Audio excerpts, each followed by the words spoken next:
Boa noite a todos, que a paz de nosso Senhor Jesus Cristo esteja aqui conosco, envolvendo os nossos corações com serenidade e esperança. Então, seguindo a mesma linha, dos nossos irmãos dessa casa, que durante o mês de dezembro as nossas reflexões seriam sobre Jesus, hoje eu trago para vocês, então, para nós refletirmos sobre aquele que é o maior exemplo que a humanidade já conheceu, que é Jesus, é o nosso modelo e guia. Uma figura extraordinária e incomparável, é esse nosso Mestre Jesus. É não apenas aquele Jesus histórico, mas o Cristo vivo que acompanha a nossa caminhada, presente na nossa caminhada espiritual, orientando-nos diariamente para que aconteça a nossa transformação moral. Jesus talvez tenha sido a pessoa mais conhecida da face da terra. Mesmo aquelas pessoas que não professam, a religião cristã, já ouviram falar de Jesus.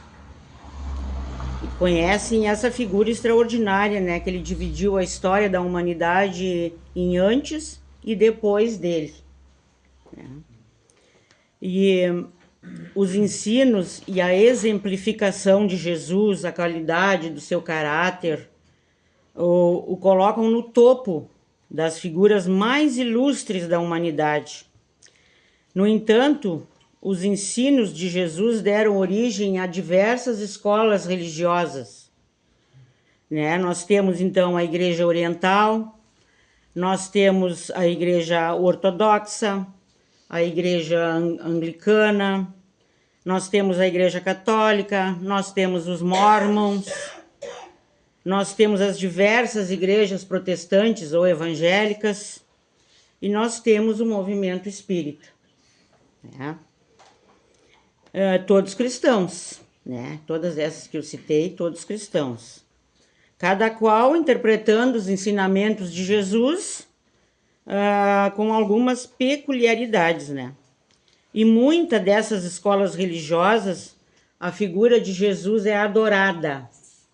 Eles adoram a Jesus, Como um ícone, como um símbolo religioso.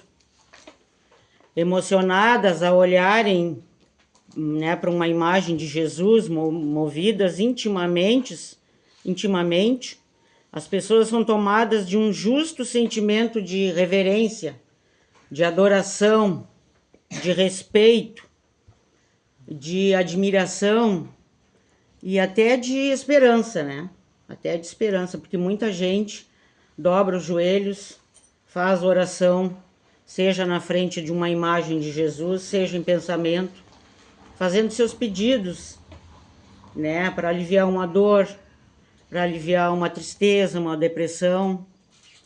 E sabemos que muitas são atendidas.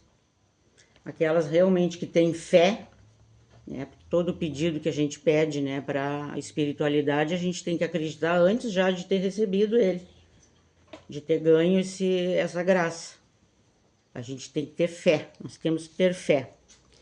Aí tem algumas pessoas, que vão lá, visitam a Terra Santa, onde Jesus viveu, onde Jesus caminhou, onde Jesus ensinou, tiram fotos, tornam aquilo lá um lugar sagrado,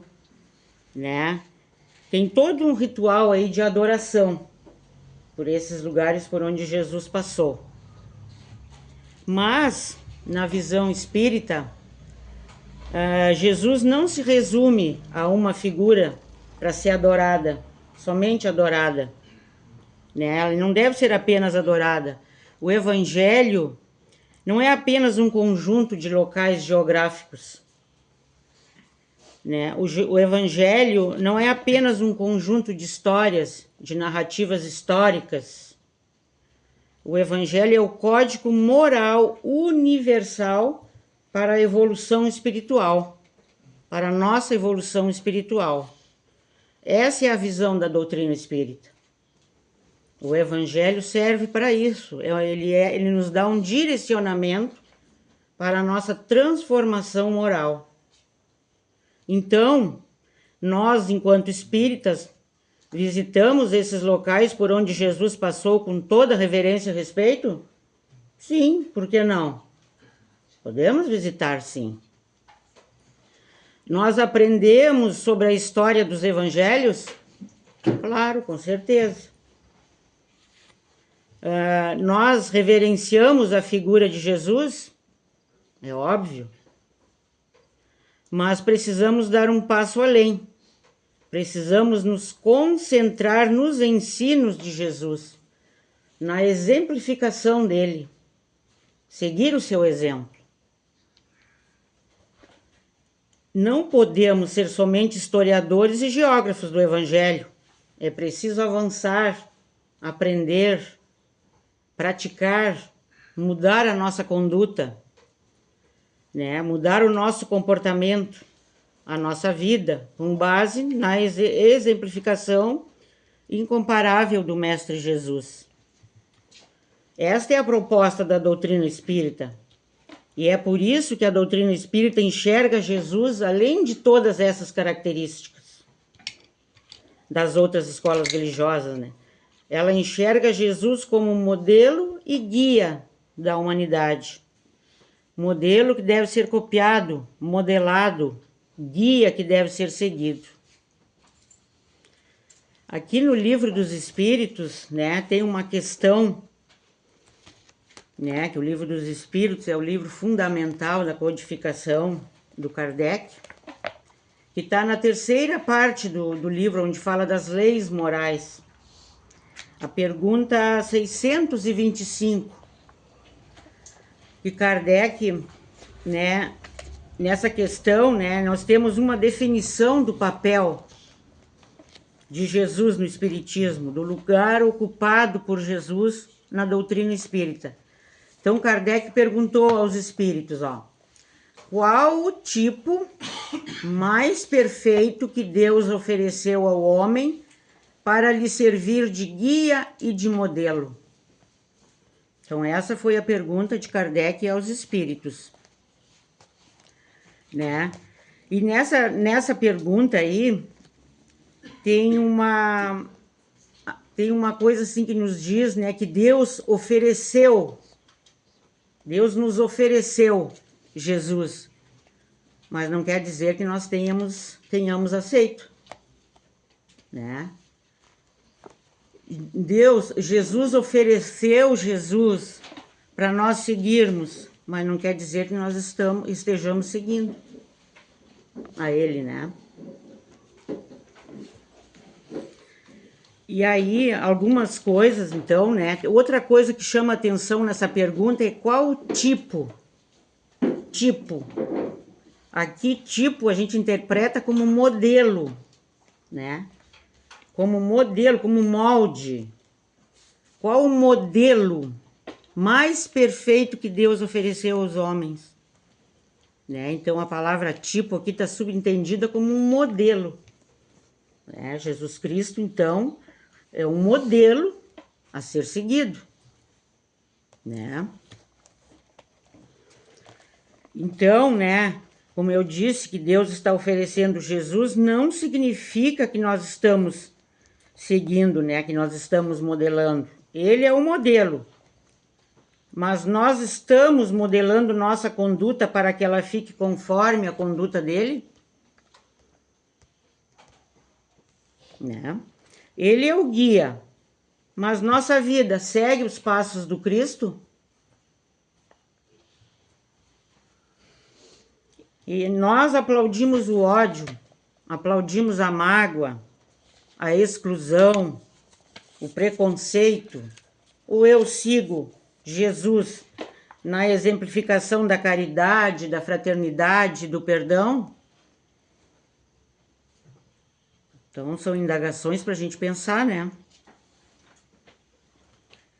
Uma coisa é Deus oferecer Jesus, outra coisa é a pessoa aceitar o presente, aceitar a oferta, incorporar essa oferta né, na nossa vida, nós aceitarmos essa oferta, esse presente, e incorporar na nossa vida, né? Seguir os exemplos dele.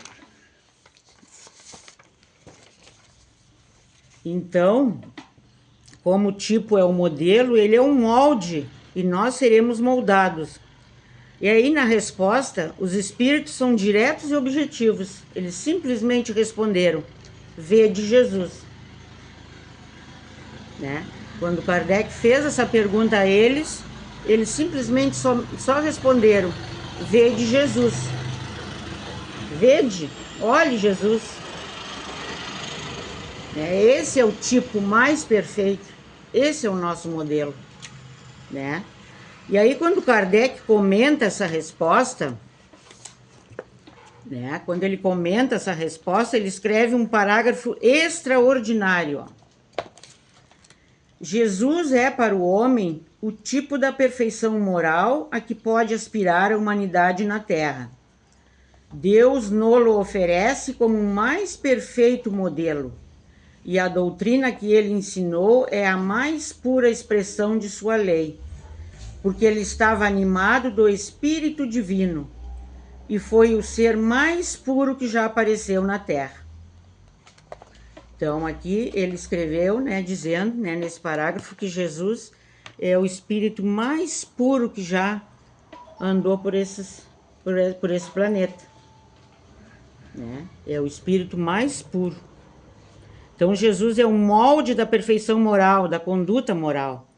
A conduta moral pode se aproximar da perfeição, mas toda vez que ela está plena de fraternidade, de caridade, de perdão, de benevolência, de amor, aí nós estamos nos aproximando da perfeição moral, né?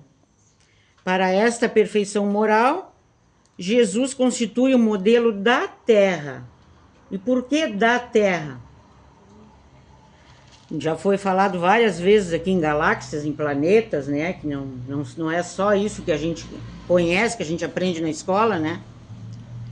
Porque somente na nossa galáxia tem mais de 100 bilhões de sistemas solares.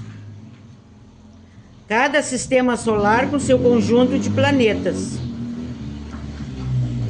Nós estamos falando de trilhões de planetas. Somente na nossa Via Láctea. Já imaginaram como é grande o nosso universo? E nós ainda ignoramos, né, o universo, esse desconhecido que a gente só conhece, aquilo que a gente aprende na escola, aqueles 8 planetas, né, do nosso sistema solar, estuda cada um. Né? Os cientistas estimam mais de 100 bilhões de galáxias. Aí vamos fazer as contas agora.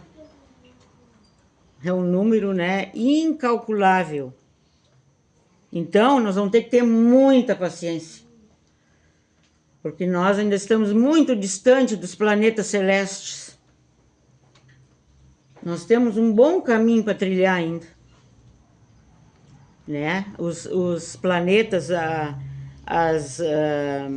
dos mundos perfeitos, evoluídos, nós ainda estamos muito distantes.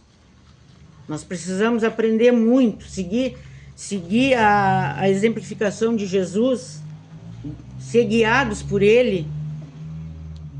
Nós vamos ter que trabalhar muito isso em nós, para que um dia a gente consiga alcançar, né, essas outras galáxias, esses outros planetas, esses outros mundos evoluídos, celestes, de perfeição. Né? Então, nós temos que ter muita paciência. E se a gente quer compreender melhor esse assunto aí, a gente tem que ler e reler o capítulo 3, né, do nosso Evangelho aqui segundo o Espiritismo. É o nosso guia, né?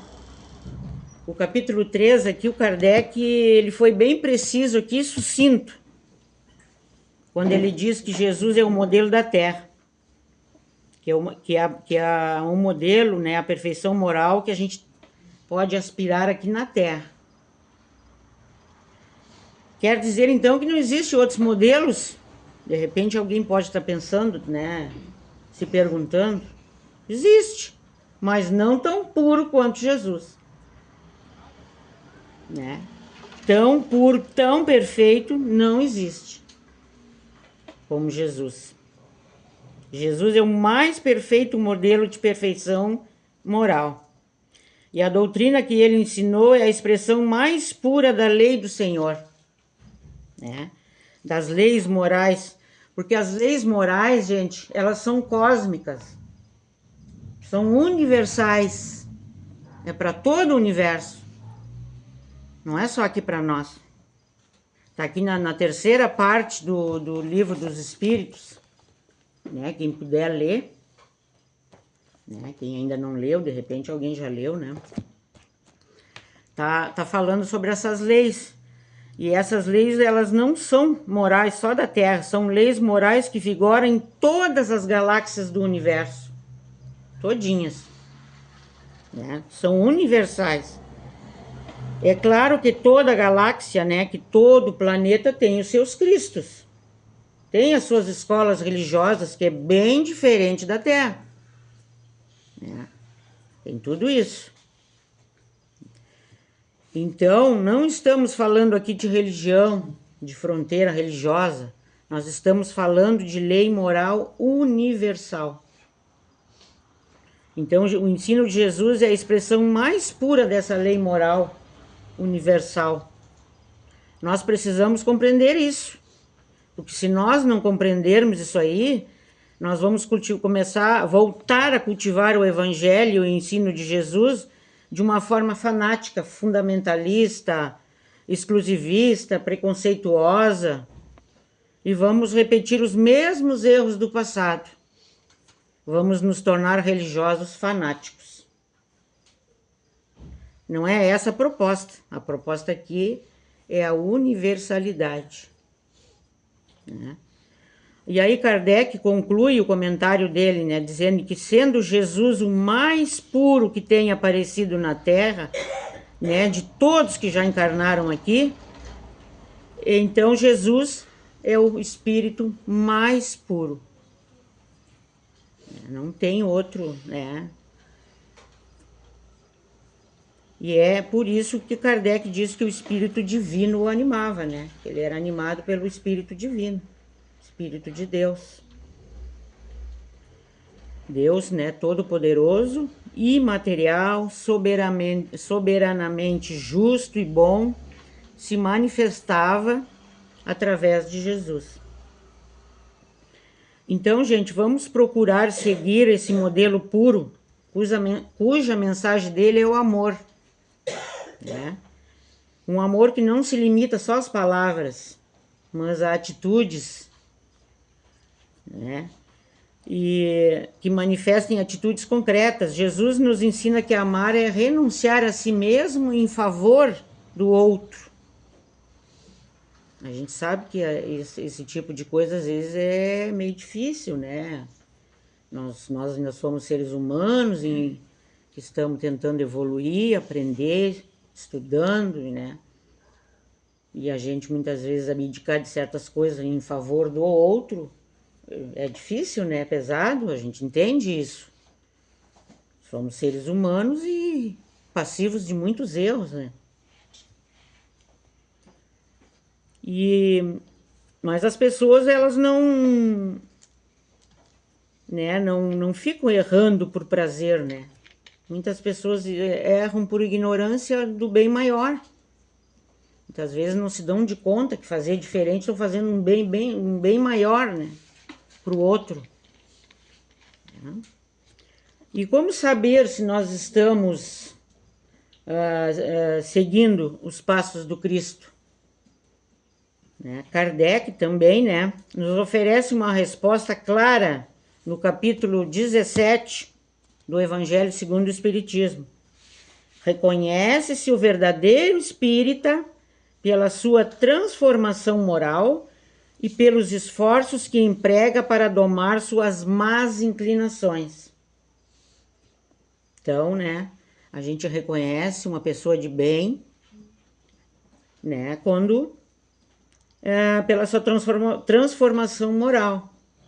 E quando essa pessoa consegue domar os seus instintos, porque nós, seres humanos, temos muitas vezes instintos animalescos, né? E a gente tem que também domar o nosso pensamento, porque muitas coisas erradas começam aqui no nosso pensamento, né? A gente pensa naquela coisa errada e acaba fazendo muitas vezes. Então nós temos que vigiar o nosso pensamento. Vem sempre aquela frase de Jesus, né? Orai e vigiai, né? Toda vez que eu venho fazer uma reflexão aqui, eu sempre cai essa frase. Orai e vigiai. Em todas as situações da nossa vida. Muitas vezes a gente está com um pensamento ruim, pensando em coisas ruins, doença, assalto, morte, homicídio, coisas. A gente faz uma oração, faz uma prece. Que aí eu estou vigiando meus pensamentos. E aí com uma prece, uma oração para limpar meu pensamento. Eu vou elevar meu pensamento a Deus. Eu vou estar pensando em outra coisa, né? Então, seguir Jesus não é repetir palavras bonitas, mas vigiar os pensamentos, controlar os impulsos, substituir a crítica pelo auxílio